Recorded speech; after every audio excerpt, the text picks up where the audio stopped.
Hello everybody, my name's A Nerd, and welcome to a new video style I'm making where basically I just admit a little bit of live action into my videos. Kind of like how, what's that dude's name?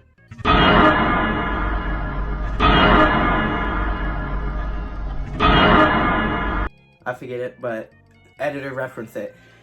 Mario Odyssey, one of the greatest games, to my opinion, of all time. It revolutionized not only how to make a 3D platformer, but also how to make good gameplay with it. Because I played this game recently, actually. The first time I played it was about 3 years ago. And I was shitting myself while playing it. The music, the gameplay, the backstory to Rosalina. It not only had some of the best writing for a Mario game, but also some of the best gameplay. Look at that. That looks amazing. So, it was to my surprise when recently a Mario Galaxy movie was announced. I about shit myself. Do you understand how revolutionary this movie's gonna be?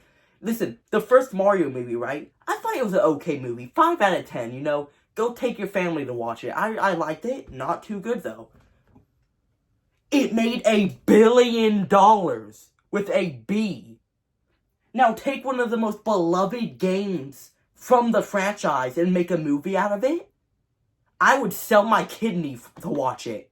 I swear to God. So, honestly, I just thought this would be a good time to give some predictions and some hopes for this movie. Because all we know so far about the movie is that Rosalina is going to be in it. It's based off Mario Galaxy. And in the end credit scene of the first movie, there's a Yoshi egg. So, here are my predictions for it.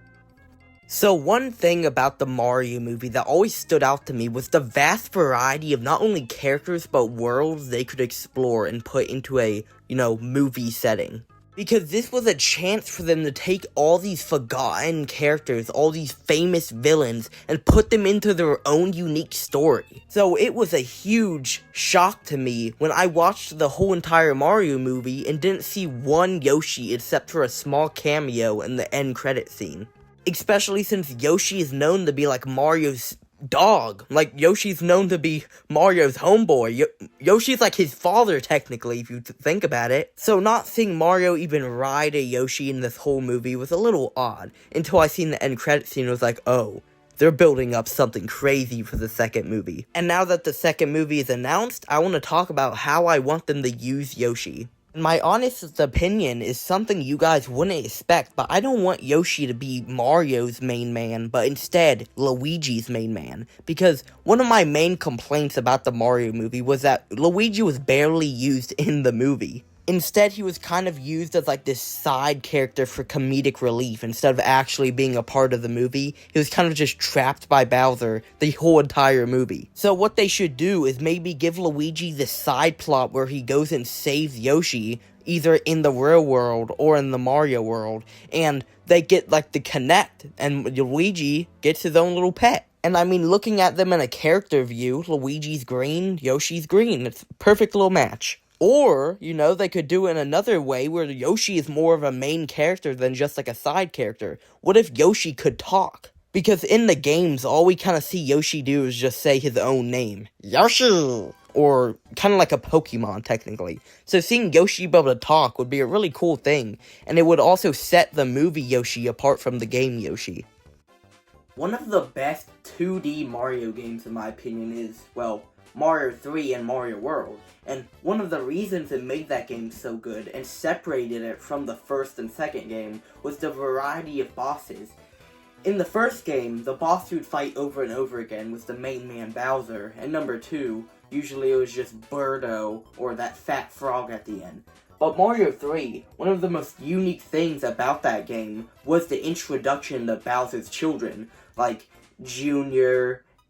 I don't know any of the other ones' names, but it was cool because they added a unique gameplay style to each boss, and each of them had a unique move.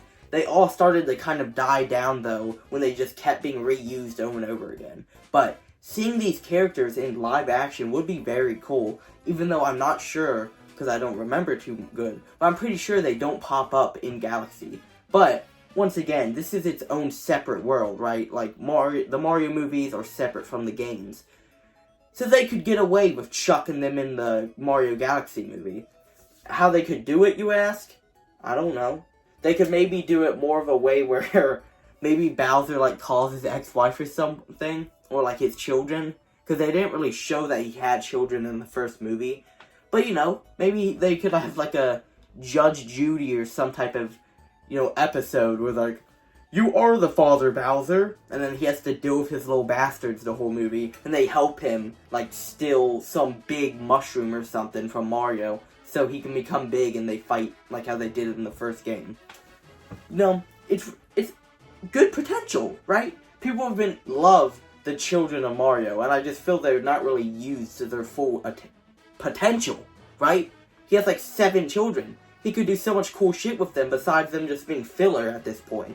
Alright, so I talked about a little about some of the characters I would like to see, but how about what I would like to see when they implement Mario Galaxy stuff into the movie? Like, what would I like to see from the game into the movie? Well, the most obvious answer would be Rosalina, as she is one of the most best written characters from the Mario franchise with her sad story. So, obviously, we need her. Now, for who I want her to, like, be voiced by, I don't really know. I don't really care.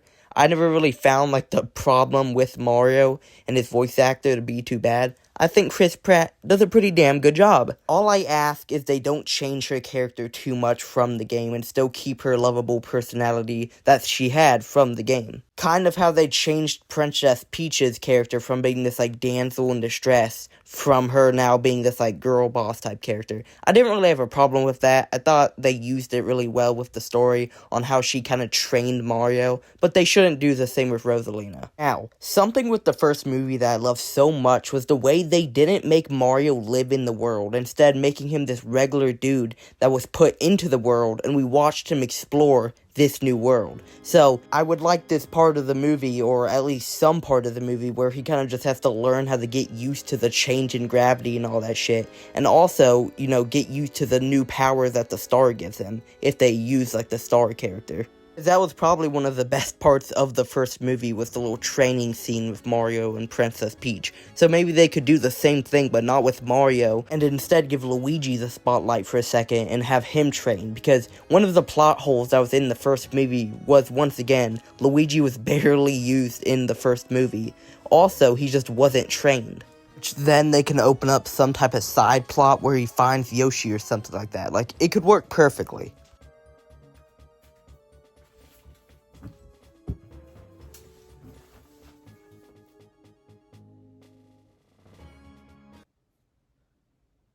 One of the bigger issues I had with this movie was it just kind of felt really rushed through. Not in the way to where it's like low quality or anything. The movie looks really good, but what I mean is the pacing just sucks absolute dog ass. It feels like they're trying to shove like as most content as humanly possible without actually focusing on any writing or anything. It's just a short movie, is my problem. They don't give any time to, like, develop any of the characters or any world building besides the few, like, little short, you know, scenes. So, the whole movie just feels kind of really quick-paced, and you can barely, like, remember any of the events because it's just flashing like a fucking Cocomelon episode. So what they could do for the second movie is just, you know, add an extra hour into there.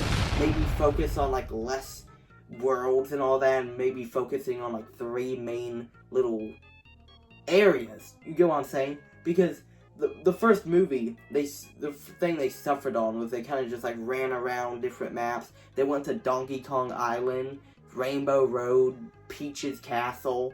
Luigi was at that fucking spooky place. It was the real world. And I'm pretty sure I'm missing like 3 more. They were just jumping all around the place. Instead, maybe on the second movie, they could just focus on, like, 2 areas, 3, 4, 7! Or just make the movie longer. It's not that hard.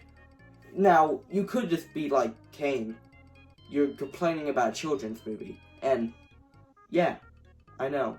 I am a child. Okay. All they really need to do is just add, like, an extra 30 minutes into it, and the movie should be okay. the first movie wasn't too bad, honestly. If I had to give it like a rating, as I said in the beginning of the movie, it's like a solid 5 out of 10. I wouldn't call this movie some type of like masterpiece or revolutionary movie. It's more just a movie I'd like bring my family to watch. It's like a Minion movie. But the Galaxy movie, they're basing it off, once again, one of the most well-written games from the franchise. So I'm expecting it to have a well-written story, you know? It's kind of like shit. If you eat a bunch of corn or a bunch of green stuff, I'm expecting my shit to come out green. You what? And now, once again, this could just be a case of me overreacting about a children's movie, but I felt like the family part of the movie, not in like the brother case, but more just how Mario has this like 10 member fucking family, and he disappears for like, what, a day, and they just don't care, and then he comes back and he fights a giant 7-foot tall turtle, and everyone just doesn't like care. Oh, good job, Mario. I accept you now as my child. And no one like mentioned how the whole town is torn apart and there's like fucking creatures everywhere. No one just bats an eye at that, you know. Regular Monday. I feel like that was just a little ridiculous because, you know, let's say I'm like an Italian dad, right? I hate my son for some reason, and then I just accept him because he fought a turtle. Good job, son. You're abusing animals. I don't know, it just felt kind of weird, you know, because especially since his whole family popped up for what? 5 minutes of the movie? We really didn't get, because, well, what it was setting up from the beginning of the movie was that Mario was this failure, his family didn't believe in him, and they were setting up this idea that he was gonna try to, like, prove that he was a good son to his family, right?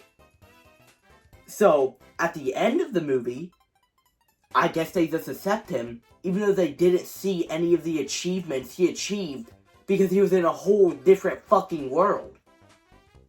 What? What were they thinking, honestly? If my son disappears and comes back, I'm not just gonna... I don't know. I don't get what the fuck they're doing with that. Once again, you could just blame it on the movie being too short, so they didn't have time to actually develop the family members. But still, what the fuck are they doing? Hello, it's me, Mario. If you enjoyed a nerd's video, you should give it a like and subscribe, because this was starting off to be just a prediction video for the next movie, but for some reason it turned to a whole rating of the first movie. But thanks for watching. I'm gonna go fuck Peach. Yahoo!